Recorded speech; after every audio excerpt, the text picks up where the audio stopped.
नमस्कार, एक बार फिर से आप सभी का बहुत बहुत स्वागत है हमारे YouTube चैनल पे। आज फिर से मैं आप सभी के लिए class 11th political science new syllabus जिसके टॉपिक का नाम है धर्म निरपेक्षता। तो आइए शुरुआत करते हैं। बहुत ही इंपॉर्टेंट टॉपिक है और सेकंड बुक का लास्ट चैप्टर है। इसके साथ आपके पूरे पॉलिटिकल साइंस क्लास 11th के समाप्त हो जाएंगे। इससे पहले भी बहुत सारे वीडियोस आ चुके हैं जिनका एक प्लेलिस्ट बन चुका है। यदि आपने पहले वाले वीडियोस को नहीं देखा तो जरूर देखें, आपके लिए बहुत ही महत्वपूर्ण होगा। तो आइए शुरुआत करते हैं कि धर्मनिरपेक्षता क्या होता है। तो देखिए, धर्मनिरपेक्षता का अगर अर्थ आपको जानना है, मतलब जानना है कि धर्मनिरपेक्षता किसे कहते हैं, तो इसका मतलब होता है उस राज्य में, राज्य कहने का मतलब यहाँ पे देश से भी होता है। देश और राज्य, जब भी मैं पॉलिटिकल साइंस में आपको राज्य के नाम से पढ़ाऊं कि तो वहां पे आपको बहुत सारे टॉपिक में समझना है कि उसका तात्पर्य जो होता है वो देश से होता है। तो बहुत सारे देश में क्या होता है, विभिन्न मतलब अलग अलग धर्मों के मानने वाले लोग होते हैं, मत और मतांतरों को मानने वाले लोग रहते हैं। लेकिन राज्य को अपना कोई विशिष्ट धर्म नहीं होना चाहिए, यही धर्मनिरपेक्षता का मतलब एक देश है। एग्जाम्पल के लिए मैं भारत की बात कर लेता हूँ। भारत एक देश है, इसे यहाँ पे राज्य के हिसाब से बताया गया है। तो अब भारत देश में बहुत सारे धर्मों के लोग रहते हैं, लेकिन अब भारत ये तो नहीं कह सकता ना कि ये हिंदू राष्ट्र है, यहाँ पे सिर्फ हिंदू रहेंगे। तो यहाँ पे वही कह रहा है कि अलग अलग धर्मों के लोग रहते हैं, मत के लोग रहते हैं, उनके मानने वाले लोग रहते हैं, और उस राज्य का या देश का अपना कोई एक धर्म नहीं होता। वो ये नहीं कह सकता कि हम सिर्फ इसी धर्म को मानते हैं। तो देखिए, वह धार्मिक कार्यों में भाग भी नहीं लेगा। वो देश जो है या राज्य जो है वो किसी भी प्रकार के धार्मिक जो कार्य होते हैं उसमें भाग नहीं लेगा, और किसी के धर्म में रुकावट भी उत्पन्न नहीं करेगा। ये नहीं कि मैं हिंदू हूं तो मैं मुसलमान को किसी काम से रोक दूं, कोई मुसलमान है तो वो हिंदू के किसी कार्य को रोक दे, ऐसा नहीं होना चाहिए। अर्थात सभी धर्मों को समान समझा जाना एवं सभी धर्मों का सम्मान करना ही धर्मनिरपेक्षता कहलाता है। अब आपको ये बातें समझ में आ गई होगी अच्छी तरह से कि धर्मनिरपेक्षता किसे कहते हैं। तो अब हम आगे की तरफ बढ़ते हैं। हम सभी जानते हैं कि यहूदी यहूदी आप लोगों ने पढ़ा होगा, यहूदियों के साथ बहुत सारे अत्याचार हुए थे। ये वार जब हुआ था, वर्ल्ड वार, उसमें यहूदियों की क्या स्थिति थी, ये सब हमने क्लास 9th के चैप्टरों में पढ़ा है। उसमें क्या हुआ कि यहूदियों को ना समस्त यूरोप में सदियों तक भेदभाव झेलना पड़ा। जितने भी यहूदी धर्म के मानने वाले लोग थे, उन्हें यूरोप जैसे बड़े महादेश देश में बहुत भेदभाव झेलना पड़ा। मतलब उन्हें लोग ना नीचा समझते थे। मगर वर्तमान इजराइल जो है वो राष्ट्र में ईसाई और मुसलमान दोनों ही अरबी अल्पसंख्यक हैं। अभी के समय में आपको पता है इजराइल जो देश है वहां पे यहूदियों का ही देश है और वहां पे उनको बहुत ज्यादा इज्जत मिलता है। वे उन राजनीतिक और आर्थिक लाभों से वंचित हैं। कौन? ये जो मुसलमान और अरबी बोलने वाले जो लोग हैं वो अल्पसंख्यक हैं, उनकी संख्या कम है और वो आर्थिक लाभों से वंचित हैं, उन्हें आर्थिक लाभ प्राप्त नहीं होता जो यहूदी नागरिकों को मिले हुए। अब यहाँ पे एक चीज समझना, इजराइल एक देश है जैसे भारत एक देश है। अब इजराइल में देश किसका है? जैसे अब आप भारत को ले लो तो यहाँ पे सबसे ज्यादा आबादी किसकी है? हिंदुओं की है। तो एक तरह से ये माना जाता है ना कि ये हिंदुओं का राष्ट्र है, ऐसा माना जाता है, लेकिन ऐसा है नहीं। होना चाहिए ऐसा। बहुत सारे जो जानकार हैं या फिर जो धर्मों के चिंतक हैं, प्रवर्तक है, वो कहते हैं कि इसे हिंदू राष्ट्र बना दो। ऐसे ही एक देश है इजराइल, वहां पे यहूदी लोग रहते हैं। तो वहां पे जो मुसलमान है और या जो फिर अरबी भाषा को बोलने वाले लोग हैं उनकी संख्या बहुत कम है, तो उन्हें जो है आर्थिक लाभ प्राप्त नहीं होता है। इसके अलावा यूरोप में अनेक हिस्सा गैर ईसाइयों के प्रति भेदभाव के सूक्ष्म रूप अभी भी बरकरार रहा है। मतलब जो ईसाई नहीं है, गैर ईसाई का मतलब क्या हुआ? जो ईसाई धर्म को नहीं मानते हैं उनके प्रति भेदभाव अभी भी होता है। अभी भी उनको अलग अलग जगहों पे भेदभाव के नजरों से देखा जाता है। पड़ोसी देश पाकिस्तान और बांग्लादेश में भी धार्मिक अल्पसंख्यकों की स्थिति ने लोगों का ध्यान अपनी ओर खींचा। वेरी वेरी इंपॉर्टेंट टॉपिक है। आज के समय में हम अगर पाकिस्तान की बात कर ले, आज के समय में यदि हम बांग्लादेश की बात कर ले, तो पाकिस्तान कौन से धर्म का देश है? मुसलमान धर्म का, इस्लाम धर्म को। बांग्लादेश में भी इस्लाम धर्म, तो वहां पे अल्पसंख्यक कौन हो जाएगा? मैंने हमेशा आपको बताया है कि अल्पसंख्यक वो होते हैं जिनकी संख्या कम होती है। तो पाकिस्तान में अल्पसंख्यक कौन है? हिंदू है, उनकी संख्या कम है। ईसाई है, उनकी संख्या कम है। सिख है, उनकी संख्या कम है। सिर्फ ऐसा ही कंडीशन बांग्लादेश में भी है। तो वहां पे हिंदुओं की दुर्दशा है। उनके माँ बहन बेटियों के साथ बदतमीजी की जाती है, उनके परिवार के साथ बदतमीजी की जाती है। तो ये जो है वो अभी के समय में पूरे विश्व को अपनी ओर ध्यान आकर्षित करवाया है। इस तरह के उदाहरण हमें समकालीन विश्व के धर्मनिरपेक्षता की याद दिलाते हैं। तो ये सारी चीजें बहुत ही इंपॉर्टेंट है। अब जो अगला टॉपिक है आपके सिलेबस में वो कह रहा है कि धर्मों के बीच वर्चस्ववाद। ये भी बहुत इंपॉर्टेंट है, बहुत महत्वपूर्ण है कि जो धर्म है, बहुत सारे धर्म है, अब ये धर्म भी आपस में एक दूसरे को कहता है नहीं मैं बड़ा, वो कहता है नहीं मैं बड़ा। हिंदू कहता है मुसलमान को तेरा धर्म ही नहीं है, मेरा हिंदू का धर्म है, राम जी थे, कृष्ण जी थे, फलाना जी थे। उसे मुसलमान कहता है नहीं भाई मेरे अल्लाह थे, चांद था, सूरज था, अल्लाह है मेरे पहले। तो यहाँ पे तो लड़ाई धर्मों के बीच वर्चस्व की है कि मेरा धर्म बड़ा, वो कहता है नहीं मेरा धर्म बड़ा। उधर से ईसाई कहता है बस मेरा गॉड बड़ा, उधर से कोई और कहता है कि नहीं मेरा धर्म बड़ा। तो यहाँ पे धर्मों के बीच में ना वर्चस्ववाद है। हमारे अपने देश के संविधान मतलब भारत का कॉन्स्टिट्यूशन जो है वो घोषणा करता है कि हर भारतीय नागरिक को देश के किसी भी भाग में आजादी और प्रतिष्ठा के साथ रहने का अधिकार है। हमारे भारत के लोग, अब मान लो कि मैं बिहार का रहने वाला हूँ, आज दिल्ली में आके रहता हूँ ना, यहाँ पे कोई मुझे मारता तो नहीं है, या फिर मुझे कोई गाली तो नहीं देता है, या फिर मुझे भगा तो नहीं रहा है। तो भारत के लोग एक अपने देश में किसी भी जगह पे किसी भी कोने में जाके मान मर्यादा प्रतिष्ठा के साथ रह सकते हैं। ये कौन कहता है? हमारा भारत का कॉन्स्टिट्यूशन कहता है, संविधान कहता है। मगर वास्तव में भेदभाव के अनेक रूप अभी भी बरकरार है। अभी भी आप अब देख लो एक एग्जाम्पल की तरह कि जहां अगर बाहर जाते हो, अगर भेदभाव नहीं होता तो लोकल लोग कैसे बाहर के लोगों को दिक्कत देते हैं।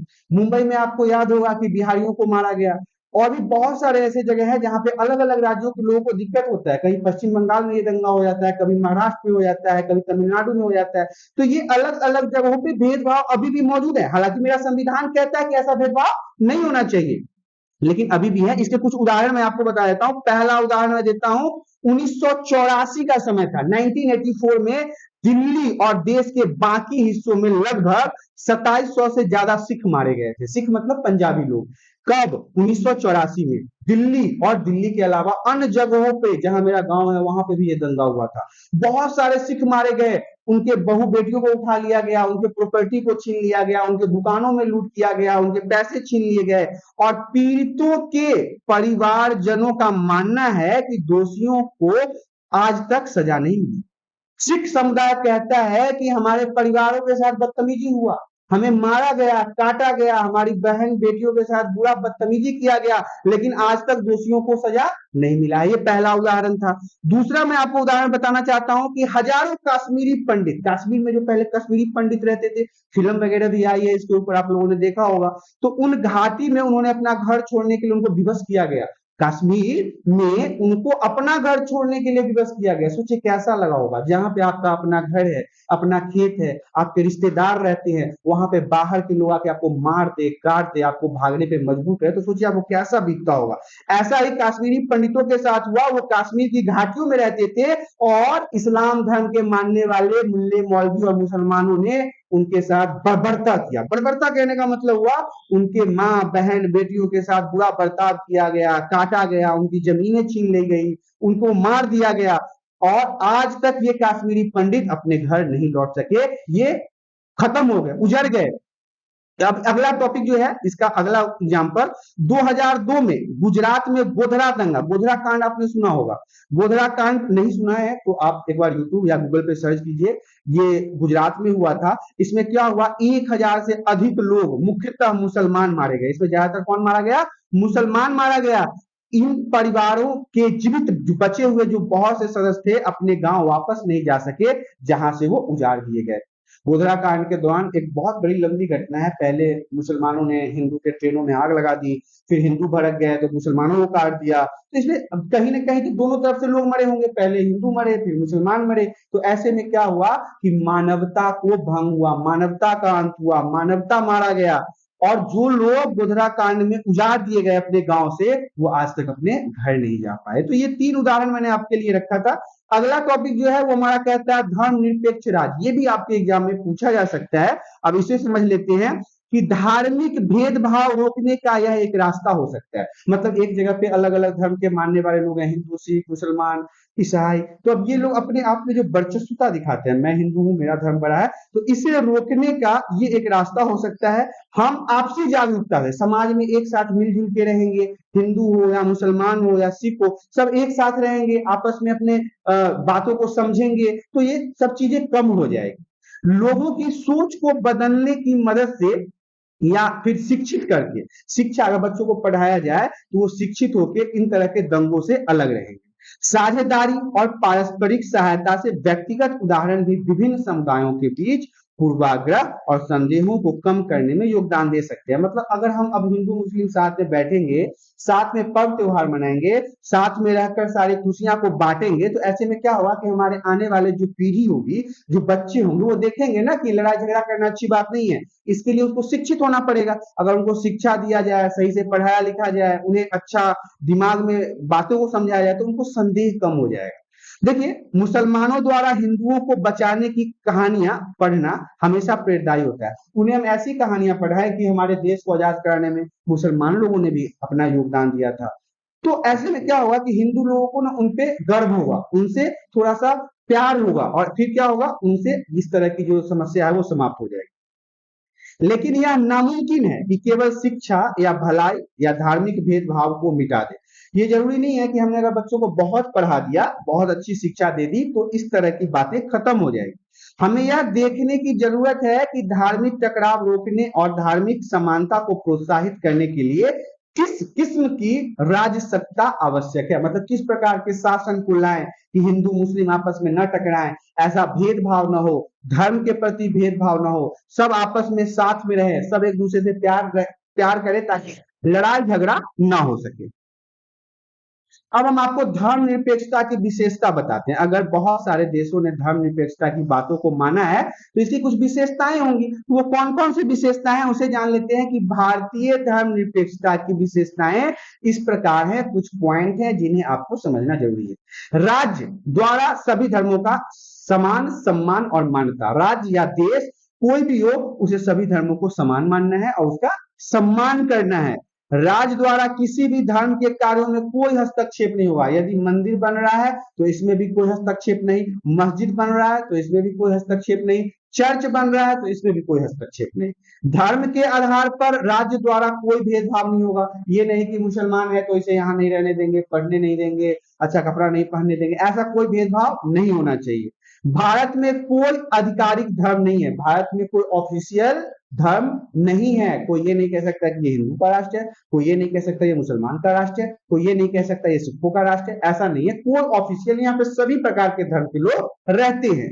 इसके अलावा सबसे इंपॉर्टेंट, भारतीय संविधान के अनुच्छेद 25 के अनुसार एक व्यक्ति, भारत में रहने वाले जिनको भारत की नागरिकता प्राप्त है, उन सभी व्यक्तियों को भारत में किसी भी धर्म को मानने एवं प्रचार करने का अधिकार है। वो किसी भी धर्म का प्रचार कर सकते, किसी भी धर्म को मान सकते हैं। तो ये हमारे भारतीय धर्मनिरपेक्षता की विशेषता है।